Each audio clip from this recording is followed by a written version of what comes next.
পরিকল্পনাহীন নগরায়ন, দুর্বল ব্যবস্থাপনা এবং রাজনৈতিক সদিচ্ছার ঘাটতিতে রাজধানী ঢাকা আজ এক গভীর নগর সংকটে নিপতিত।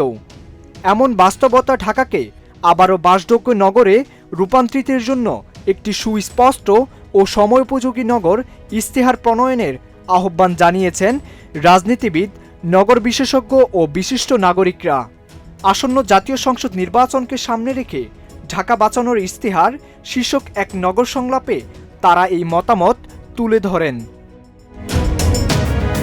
সংলাপে নগর উন্নয়ন, নাগরিক সেবার মান, অপরিকল্পিত নগরায়ন, তীব্র যানজট, জলাবদ্ধতা ও পরিবেশ দূষণ সহ রাজধানী বহুমাত্রিক সংকট নিয়ে বিস্তারিত আলোচনা হয়। বক্তারা বলেন, সমন্বয়হীন উন্নয়ন, কার্যক্রম ও দীর্ঘমেয়াদী পরিকল্পনার অভাবে ঢাকা দিন দিন বসবাসের অনুপযোগী নগরে পরিণত হচ্ছে। সমন্বিত টেকসই সহ নগর পরিকল্পনার কোনো বিকল্প নেই।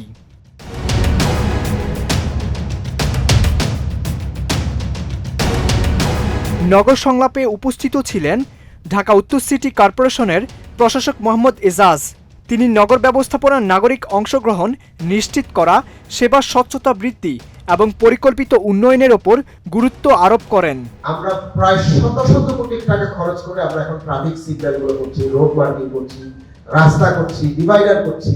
এসব কিন্তু সিটি কর্পোরেশন করে এবং এই সিটি কর্পোরেশন করার পর এই ট্রাফিক থেকে যে টাকা আয় হয়, ম্যাক্সিমাম সিটির ইনকাম কোথেকে হয়? আপনারা যে বাইরে যখন যান এসে বলেন যে সিটির ইনকাম হচ্ছে, বড় ইনকাম হচ্ছে পরিচ্ছন্ন থাকে। আপনি একটা সিগারেট ফেললেই এসে $200 200 মামলা করে দিচ্ছে, তাই না? কিংবা 200 রিঙ্গিট মামলা করে দিচ্ছে, অথবা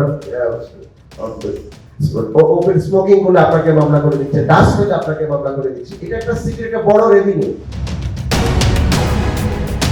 সংলাপে অংশ নেন ঢাকা 17 আসনের সংসদ সদস্য প্রার্থী ডাক্তার SM খালিদুজ্জামান।